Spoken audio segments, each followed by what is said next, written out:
जय जय राधा वल्लभ श्री हरिवंश।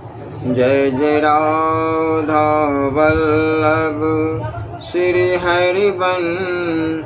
श्री वृंदावन श्री बनचंद। जय जय राधा वल्लभ श्री हरिवंश। श्री वृंदावन श्री बनचंद्र। ओम श्री परमात्मने नमः। श्री गणेशाय नमः। आज का प्रसंग है जैसा संग वैसा रंग।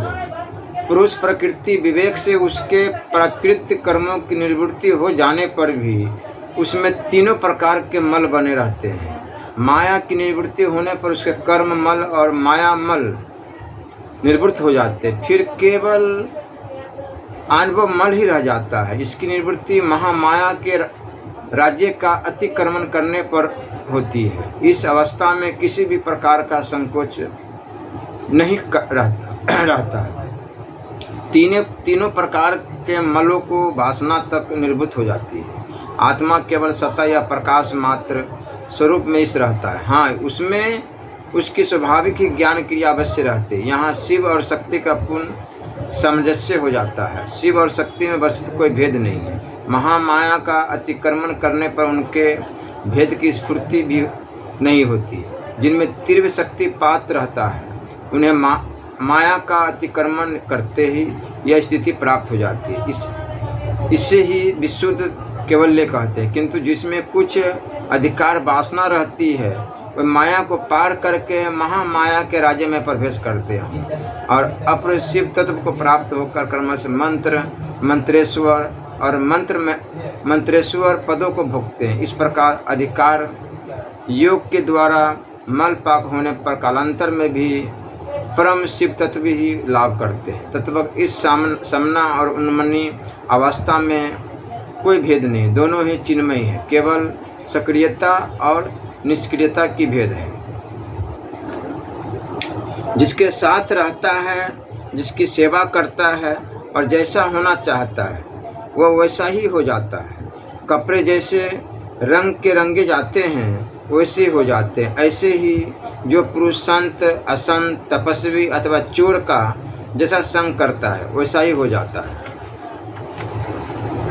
किसी साध्य वस्तु की प्राप्ति के लिए जो प्रयत्न किया जाता है उसे साधना कहते हैं। जगत में सभी जीव सुख की इच्छा करते हैं और सुख ही सबका साध्य है। और सुख भी ऐसा जो सबसे बढ़कर हो, जिसमें किसी तरह की जरा भी कमी न हो, जो सदा एक सा बना रहे, कभी घटे नहीं कभी हटे नहीं, जो अनंत हो, असीम हो, नित्य हो और पूर्ण हो।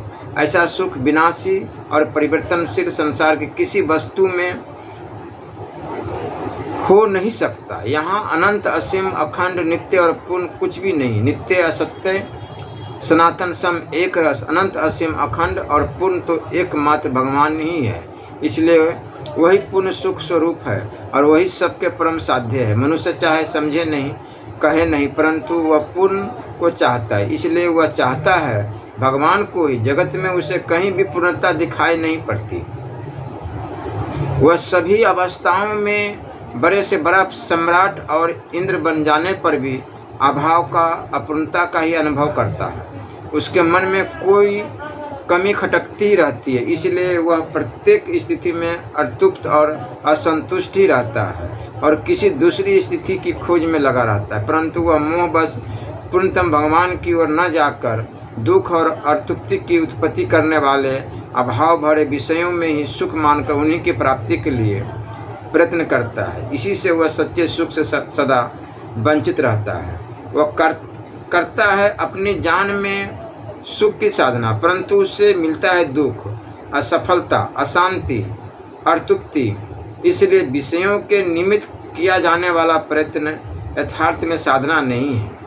साधना शब्द की सार्थकता वस्तुतः वही है जहाँ परमानंद स्वरूप श्री भगवान के लिए होती है। अतः सबसे पहले यह निश्चय करो कि हमारे साध्य हैं एकमात्र श्री भगवान और साधना अपनी स्थिति और शक्ति के अनुसार भगवान की प्राप्ति के लिए किए जाने वाले प्रयत्न। यह याद रखो कि भगवान एक है एक ही भगवान लीला के लिए असंख्य रूपों और असंख्य नामों से प्रकाशित और पूजित होते हैं। कोई कैसी भी साधना करे, यदि वह भगवान के लिए है तो अंत में उसको वही भगवान मिलते हैं जो दूसरों को दूसरी साधनाओं के द्वारा मिलते हैं। पाते हैं सब एक ही सत्य को, पहुंचते हैं सब एक ही जगह। रास्ते अलग अलग है, रास्ता सबके लिए एक हो भी नहीं सकता। जैसे एक ही आदमी श्री काशी जी को जाने वाला भिन्न भिन्न दिशाओं से यात्री अपनी अपनी दिशाओं से भिन्न भिन्न मार्गों द्वारा जाते हैं, और जैसे वे अपनी मानसिक, आर्थिक और शारीरिक शक्ति के अनुसार पैदल, बैलगाड़ी, घोड़ों पर, रेलगाड़ी पर अथवा जहाज पर जैसे भी हो सवार होकर जाते हैं, और उसी में उन्हें सुगमता भी होती है। वैसे भिन्न भिन्न रुचि संस्कार के मनुष्य को अपने अपने अधिकार, शक्ति, रुचि, बुद्धि, संयम, अभ्यास और इच्छा आदि के द्वारा तीव्र या मंद गति से भगवत प्राप्ति के मार्ग को तय करना पड़ता है। जो लोग ऐसा मानते हैं कि सबको एक ही साधन करना चाहिए, वे भूल में हैं। अतः श्रद्धा और विश्वास के साथ अपने मार्ग पर तेजी के साथ चलते रहे। जो लोग नए नए साधनों के लिए ललचाकर बार बार पुराने साधन छोड़ते रहते हैं, वे साधनों के बदलने में ही अपने जीवन का बहुमूल्य समय बिता देते हैं और हाथ कुछ नहीं लगता। साध्य पर दृष्टि रखते हुए अपने मार्ग से जरा भी विचलित न होकर सदा आगे बढ़ते रहो। प्रकाश अपने आप ही मिलता रहेगा। अपने साधन में साध्य के समान ही आदर बुद्धि रखो। जो पुरुष साधना की अवहेलना या तिरस्कार करता है उसे साध्य कभी प्राप्त नहीं होता। अवश्य ही अपने लिए साधन का चुनाव करते समय अच्छी तरह से जांच कर देख लो। अनुभवी पुरुषों से सलाह ले लो, या कोई सद्गुरु प्राप्त हो सके तो उनका आदेश प्राप्त कर लो, फिर लग जाओ। अनन्यता से तत्पर होकर उसी में साधना में बन जाओ। अपने मन इंद्रियों को साधना के साथ घुला मिलाकर साधना स्वरूप बना दो। एक बात जरूर याद रखो, कोई किसी भी राह से कैसे भी जाए, जैसे उसको राह खर्च की रास्ते में खान पान आदि की आवश्यकता होती है, वैसे ही भगवत प्राप्ति के मार्ग में सद्गुणों की, सद्विचारों की, सत्कर्मों की, एक शब्द में देवी संपत्ति की आवश्यकता होती है। इसके बिना साधना का सफल होना असंभव नहीं, तो असंभव सा अवश्य है। इसलिए निरंतर देवी संपदा के प्राप्त करने की कोशिश करते रहो। प्रत्येक क्रिया में सावधान रहो। कहीं अपने साधे को भूल तो नहीं रहे हो, कहीं अपनी साधना में परमार्थ तो नहीं हो रहा है, कहीं साधना के विरुद्ध तो कुछ नहीं कर बैठे हो। साधना के हटाने वाले हजारों प्रलोभन और भय तुम्हारे मार्ग में आवेंगे। वो तुम्हारे अंदर ही छुपा पड़ा है। काम, क्रोध, लोभ, मोह, इस सब को डांटो, फटकार। तुम्हें लालच में डालकर और दुखों की बड़ी डरावनी मूर्ति दिखाकर डिगाने की चेष्टा करेंगे, पर सावधान, कहीं डिगना नहीं। याद रखो, भगवान निरंतर तुम्हारे साथ है और तुम्हारी सच्ची साधना में सदा तुम्हारे सहायक है।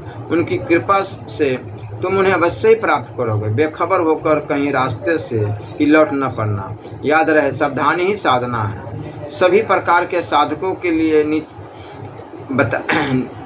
हम बताने जा रहे हैं। अपने लिए जितना और जो कुछ ठीक हो उसे ग्रहण करो।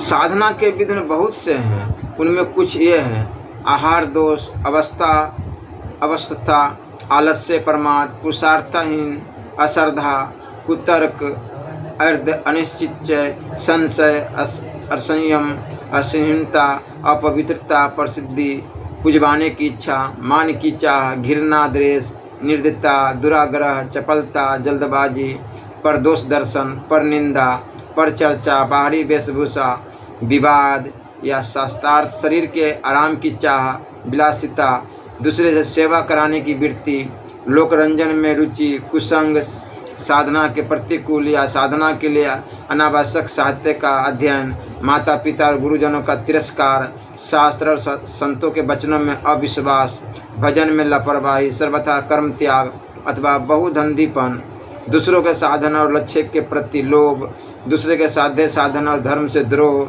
साधना का अभिमान, ब्रह्मचर्य का खंडन, व्यक्ति में घबरा कर और संपत्ति में फूल कर कर्तव्य को भूल जाना, किसी मनुष्य स्थान और वस्तु विशेष में ममता, आश्रम आदि की स्थापना, लक्ष्य को भूल जाना, बुरी कमाई का, चोरी के पैसों का, दूसरे का हक का अन्न खाओ, खान पान, परिश्रम, व्यायाम और नियम आदि के द्वारा शरीर को निरोग रखो। आज का काम कल पर, अभी का काम पीछे पर मत छोड़ो। करने योग्य कर्म का त्याग और न करने योग्य हानिकारक कर्मों का ग्रहण न करो। हमेशा उद्योगशील और पुरुषार्थ बने रहो। प्रारब्ध को दोष लगाकर सत्कर्म और भजन से चित्त को न हटाओ। भगवान पर, उनकी दया पर, उनकी महान शक्ति पर, आत्मा के अनंत बल पर और अपने पुरुषार्थ पर श्रद्धा रखो। बेसिर पैर का व्यर्थ तर्क न करो। धीरज छोड़कर साधना का त्याग कभी न करो। मन में निश्चय रखो कि साधना में सिद्धि मिलेगी ही या सिद्धि प्राप्त करके ही छोड़ेंगे। मन में किसी संदेह को न आने दो। संशयात्मा पुरुष गिर जाते हैं। आहार विहार, शयन, भाषण और चिंतन में सभी बातों में संयम करो। आसन, प्राणायाम आदि से शरीर का संयम करो। अपना काम अपने हाथ से करो। शरीर से परिश्रम करो। हिंसा और मैथुन आदि से बचो। सत्य, मधुर, हितकर और परिमित वचनों से वाणी का संयम करो। झूठ न बोलो, कड़वी बात न कहो, किसी की चुगली न करो, साप न दो, हित की बात कहो और व्यर्थ चर्चा मत करो। फजूल न बोलो। मन के विषाद, क्रूरता, चंचलता, अपवित्रता और व्यर्थ चिंतन आदि दोषों का त्याग करके मन का संयम करो। मन में कभी शोक विषाद न करो। किसी का बुरा न चाहो। मन को भगवान के ध्यान में लगाओ। मन के अंदर द्वेष, बैर, क्रोध, हिंसा, काम आदि अपवित्र वृत्तियों को न रहने दो। मन के द्वारा विषयों का चिंतन न करके केवल श्री भगवान का और भगवत संबंधी विषय का चिंतन करो। बहुत कम बोलो और बहुत कम संसार का चिंतन करो। इंद्रियों को विषयों से रोको। जन्म, यज्ञोपवीत, विवाह, कर्ण छेदन और श्राद्ध आदि में अधिक खर्च न करो। गहने कपड़ों में अधिक धन मत लगाओ। भोजन का संयम रखो। बहुत कीमती चीज़ें मत खाओ। मांस, मदिरा आदि का सर्वथा त्याग करो। अपवित्र झूठी चीज़ें न खाओ। ज़्यादा मत खाओ। स्वाद के लिए रोग पैदा करने वाली चीज़ें मत सेवन करो। नशीली चीज़ें त्याग दो।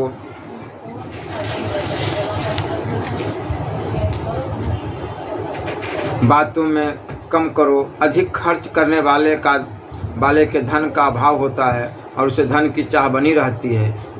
इससे उसका चित्त सदा ही चंचल और पाप युक्त रहता है। उससे साधना नहीं बन सकती। अपनी आवश्यकताओं को जितना घटा सको उतना घटा दो। देखा देखी न करो। बहुत शांति मिलेगी। सन्यासी हो तो अपने आश्रम के अनुरूप मन, वचन, शरीर का संयम करो। संयम के बिना साधना बहुत कठिन है। सुख, दुख, हानि, लाभ, सर्दी, गर्मी आदि द्वंद्वों को और विपत्तियों को भगवान की देन समझकर सहन करो। सुख और संपत्ति को भी सहन करो और सुख संपत्ति को पाकर हर्ष के मारे कर्तव्यच्युत हो जाते हैं। वे भी अहिंसनीय हैं। दुख में उद्विग्न मत हो। सुख में हर्षित मत हो। शरीर और मन को पवित्र रखो। प्रसिद्धि से सदा बचो। साधक के लिए प्रसिद्धि विष के तुल्य त्याज्य है। प्रसिद्धि होने पर लोगों की भीड़ लगेगी। जगत का संग बढ़ेगा। परिग्रह बढ़ेगा। साधन लुट जाएगा। उपदेशक मत बनो। अपने आप को साधन बोलकर प्रसिद्ध न करो। पुजवाने की और मान की चाह कभी भूलकर भी न करो। जिस साधक के मन में पुजवाने की और मान प्राप्त करने की चाह पैदा हो जाती है, वह कुछ ही दिनों में भगवत प्राप्ति का साधन न रहकर भोग का साधक बन जाता है। किसी भी जीव से घृणा न करो। किसी में द्वेष न करो। किसी के साथ निर्दयता मत करो। ये दोष ही पाप है और सर्वथा त्याज्य है। यूँ तो अनुराग और दया भी बंधन कारक है, परंतु उनका उपयोग भगवत कर्तव्य बुद्धि से करना चाहिए। किसी बात पर हठ मत करो। शरीर, मन, वाणी से चपलता, व्यर्थ कार्य न करो। जल्दबाजी में किसी कर्म को न कर बैठो और न छोड़ बैठो। किसी व्याख्यान को सुनते ही, पुस्तक पढ़ते ही बिना सोचे समझे जोश में आकर घर द्वार छोड़कर निकल न भागो। भागने वाले जोश उतरने पर प्राय पीछे बहुत पछताया करते हैं। किसी आरंभ किए हुए काम को जल्दी करके न बिगाड़ो। जो कुछ करो व्यवस्था, धीरता और नियम के द्वारा श्रद्धा सत्कार पूर्वक अच्छी तरह करो, न बीच में अटको और न घबरा कर छोड़ो। दूसरे के दोष न देखो, दूसरे की निंदा न करो, पर चर्चा का सावधानी से त्याग करो। अपनी वेशभूषा साधारण रखो, जटा बढ़ाना, मुंड मुड़ाना, किसी भी खास ढंग से कपड़े पहनना, खास तरह से चलना, मतलब यह कि लोग कुछ विलक्षणता देखकर तुम्हारी ओर खींचे, ऐसा पहनावा न पहनो। जैसे साधारण लोग रहते हैं वैसे ही रहे। सब साधु का भेष में मत आओ। पैंट शर्ट में भी साधु बन सकते हैं, सत्यपरायण होकर के नाम जप, अपनी साधना से जरा भी अवकाश नहीं मिलना चाहिए। शरीर के आराम की चाह न करो। शरीर के आराम के पीछे पागल रहने वाले साधना कभी नहीं कर सकते। फैशन और शौकीनों के फेर में बिल्कुल न पड़ो। दूसरे से सेवा न कराओ। जो सेवा कराने के लिए साधना करते हैं वे शरीर का आराम और भोग चाहने वाले हैं, भगवान को चाहने वाले नहीं हैं। ऐसा चेष्टा करो जिसमें मनुष्य की अपनी आत्मा पर श्रद्धा हो, अपने पुरुषार्थ पर श्रद्धा हो। वह अपनी सेवा आप करे, किसी की आत्म श्रद्धा को न डिगाओ, न डिगने दो, और न किसी की श्रद्धा को आत्मा से हटाकर अपनी ओर लगाने की चेष्टा करो। लोगों को रिझाने की चाह और चेष्टा छोड़ दो।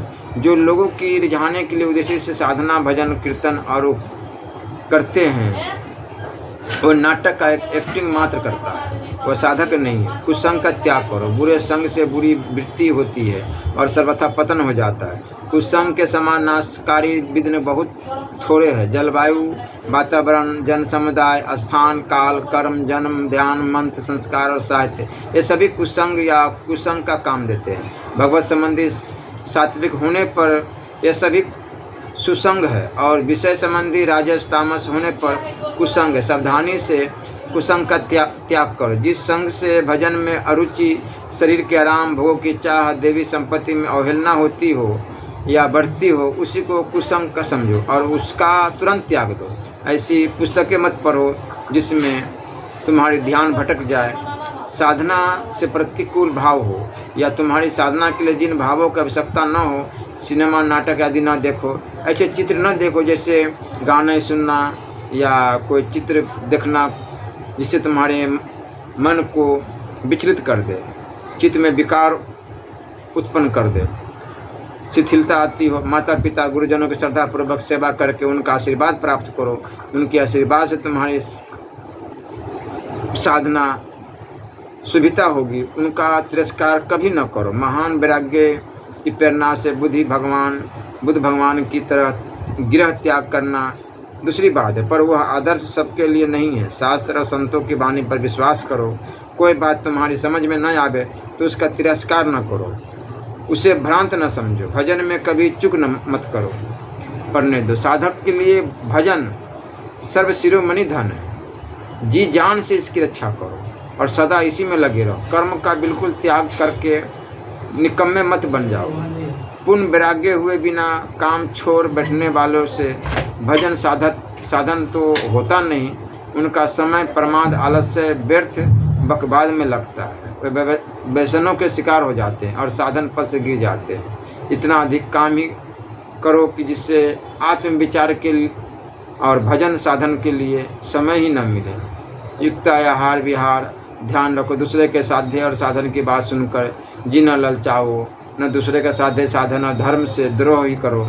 यह समझो कि तुम्हारे ही इष्ट देव श्री कृष्ण अन्य लोगों के द्वारा श्री राम, श्री शंकर या श्री दुर्गा जी अन्य नाम रूपों से पूजित होते हैं और पूजा के विभिन्न प्रकारों से सब तुम्हारे ही श्री कृष्ण की उपासना करते हैं। निराकार निर्गुण भी श्री कृष्ण ही है। वही अनिचिंत्य, अनिवर्चनीय, सच्चिदानंद घन, सर्वशक्तिमान, सर्वपरिपूर्ण पुरुषोत्तम तत्व है। इसी प्रकार जब तुम राम, शिव या निर्गुण ब्रह्म के उपासक हो तो औरों के लिए वैसा ही समझो।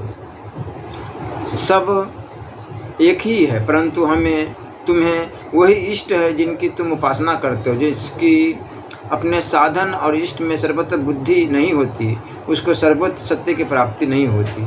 ब्रह्मचर्य का पालन करो। ब्रह्मचारी सन्यासी हो तो अखंड ब्रह्मचर्य रखो, गृहस्थ हो तो अपनी विवाहिता पत्नी के प्रति शास्त्रोक्त रीति नियम स्वयं पूर्वक बर्ताव करो। स्त्री पुरुष दोनों स्वेच्छा से संयमशील होने का नियम ले तो बहुत उत्तम है। वित्तीय और संपत्ति में समचित रहो, कभी कहीं भी ममता न करो और अपने लक्ष्य को सर्वदा याद रखो। प्रत्येक चेष्टा लक्ष्य की सिद्धि के लिए ही करो, इसी में कल्याण है। हमेशा हर समय हर श्वास में नाम जप चलता रहे। अनादिकाल से अज्ञानावृत रहने के कारण जीव की स्वाभाविक रुचि ऐसी हो गई है कि वह सदैव घृणास्पद बातों को ही सोचा करता है। जिस समय चेतन जीव के ज्ञान रूप स्पर्श मणि का संसर्ग प्राप्त होता है, उस समय उसके अंतःकरण में विलभ सा हो जाता है। जीव के जन्मजात संस्कार विरोधी संस्कारों से लड़ने लगते। परिणाम यह होता है कि साधक अपने को साधन शून्य देखकर घबरा जाता है। साधन में प्रवृत्त होना कठिन कार्य है। उसमें प्रवृत्त होने के पूर्व साधक को सत्संग का आश्रय लेना चाहिए। बिना सत्संग के उसकी अपने साध्य में रुचि नहीं हो सकती। आवश्यकता है साध्य के प्रति रुचि तैयार करने की। जब रुचि तैयार हो जाएगी तो चाहे जितना ही दुख साध्य साधन क्यों न हो, साधक घबरा नहीं सकता। मुझसे लोग प्राय पूछा करते हैं कि बाबा साधन बताओ। मेरी समझ में नहीं आता कि वे दूसरे से साधन की बात क्यों पूछते हैं। जीव भगवान का कृपा पात्र अंश है, उसमें अनंत शक्ति है। जिस प्रकार अज्ञान में उसने अपने आप प्रवेश किया है, उसी प्रकार ज्ञान में भी वो अपने आप प्रवेश कर सकता है। ज्ञान ध्यान की बात किसी से पूछकर नहीं जानी जाती, यह निरंतर सत्संग से ही प्राप्त होती है। प्रारंभ में निरंतर सत्संग करते रहना चाहिए।